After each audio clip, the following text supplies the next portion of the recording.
Hello there everybody, this is Graham, also known as the Collector 75. Welcome to another Transformers Revenge of the Fallen review. Now I haven't done one of these for a while. Yes, now this is a TF Nation 2017 pickup, and I got this off my good friend XORTRIDER. He bought this in a lot of toys, I think, off the Spock website. And he had this for sale, and I really wanted it. Now, I'm not exactly sure where that bit goes. So yes, he was selling it, and I bought it because I love it. I regret actually selling my original Fallen figure. I only sold that because I bought the sort of the weird blue Hunt for the Decepticons version, which came with the staff. And so I saw this as another chance to get that. And it does come in these cool colours. I think this was a Walmart exclusive in America, and I think over here it was like an Asda exclusive, because obviously Asda's owned by Walmart. And I love it. Now, I actually am going to dedicate this review to Hot Rodney Prime, because this, I know he loves this figure. It is a great figure. And what more can you... Well, why can't you love this? This is a great mode. It is fantastic. It's obviously a Cybertronian space cruiser. You can sort of see that from all angles, really. Yeah, it's just a well-rounded space cruiser. That was a bit of sarcasm, obviously. It is a really sort of weird space cruiser. It is one of those things. They had to give him an alt mode. He didn't transform in the film, so they had to give him sort of an alt mode. And I suppose what they were trying to do is we could use whatever we wanted to make him look like in the film. Then we'll just bend him around a bit, see what we can do, add a bit here and there, make it a spaceship, isn't it? And that's what they've done. And it, unfortunately, yes, it isn't a very convincing spaceship. It's a bit all over the place. You know, you're going to be lucky to try and convince anyone that this is a spaceship. It is a bit terrible. So we're not going to focus on this mode for too long. I'm just going to do one quick size comparison. Obviously, this is a Voyager size toy, and I recently picked up these, actually. I'm going to show the first one I got here. This is the Nightmare Megatron Leader class from Revenge of the Fallen, which I picked up. This is a KO. I do have the original in the box, which I picked up at TF Nation 2016 last year. I was going to open that, and then I saw the KO, so I thought I can buy that and open that. So at least I'll keep that one in the box.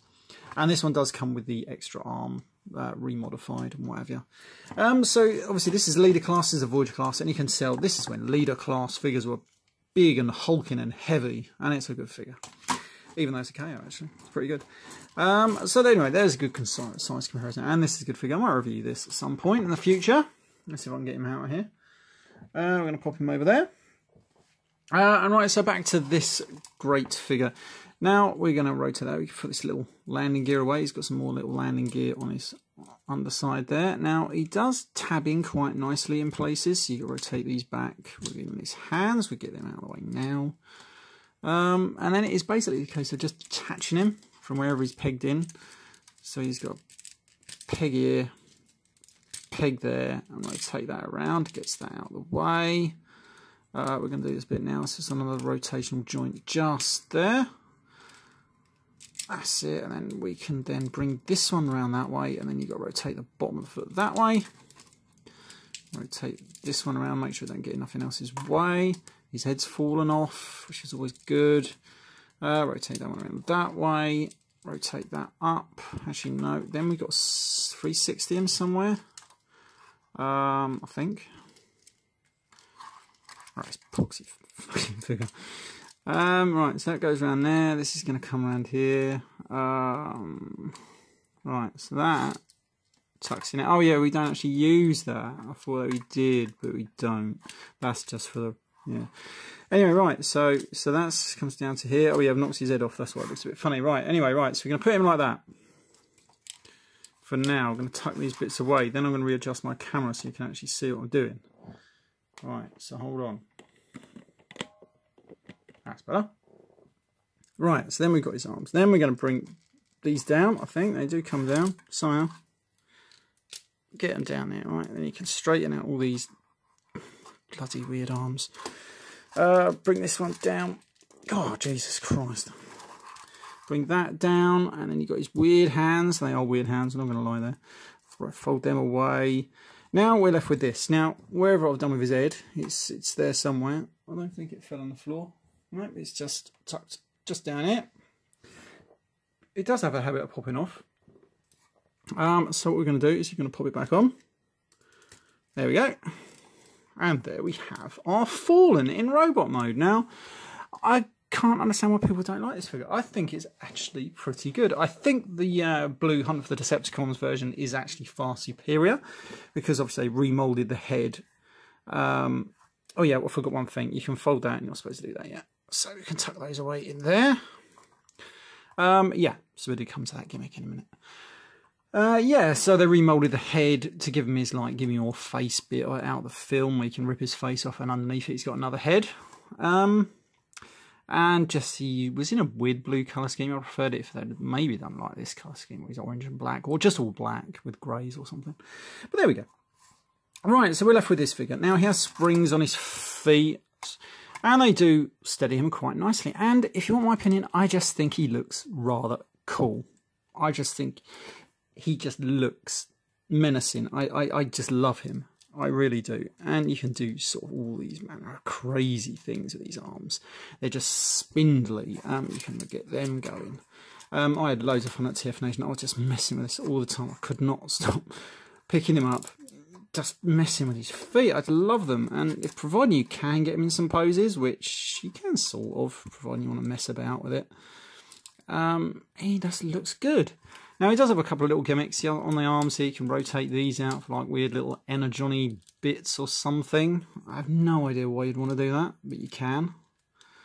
And then with the face gimmick, it was this. You just bring it forward, and they would flip out and give him those bits, giving him a bit more of a Egyptian feel, I think. And providing his foot don't keep coming out, because it does have a tendency to pop off. So you can stick that back in there. And yes, there we go. So that is the Asda exclusive. I think it was an Asda exclusive anyway. But he is the orange burning repaint Fallen. And he is falling over right now. So anyway, so there we go. But to me, I actually really like him. Now let's do another size comparison. Let's bring in Leader Class Megatron again, but this time, this version here. Now, this is another KO. I picked this up at 2016 as well. 2017 as well. And I got this off Ben's Collectibles because I wanted this. This is a knockoff Leader Class Megatron, but he comes with the upgraded arms and everything. Because I didn't have a Leader Class Megatron. Well, I had that weird, whatever it's called, Nightmare Megatron, the official one.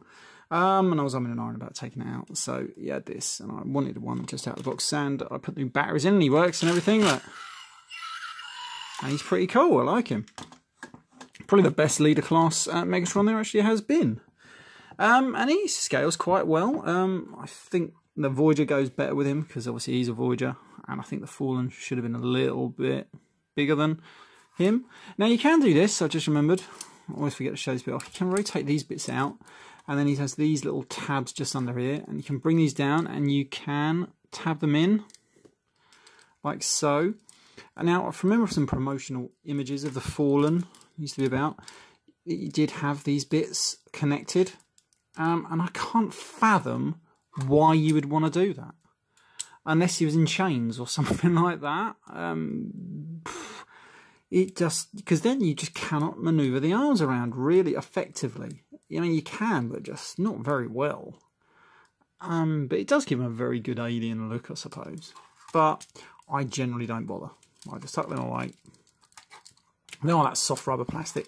So you can, like I say, you can move them slightly, but it's a very pointless gimmick. Anyway, fine, you can untap them, you can put them away. And I just want to show you the head sculpt. The head sculpt is actually really good. I love the fact that he's got that Decepticon sort of insignia on the top of his forehead there. That is cool. And he's a very good... I like him. I don't care what anybody says. I like him. He just looks cool. And when you've got him there, he just looks good. That's what I love about Transformers, is that they don't always stick to the norm. You do get some odd figures that maybe not everyone's cup of tea, but certainly sometimes my cup of tea. Yeah, I like him. Right, this has been Graham, the Collector 75. If you like this content, please support my channel. There's a little coffee below. And please give it a big thumbs up. That's always good. And, of course, comment. You always love to hear people's comments. And, Jesus Christ, there's a big bloody moth that's just landed on the flowers. Never mind. At least it wasn't a wasp. Yes. So, yes. This has been Graham, the Collector 75. I'll see you next time. Bye for now.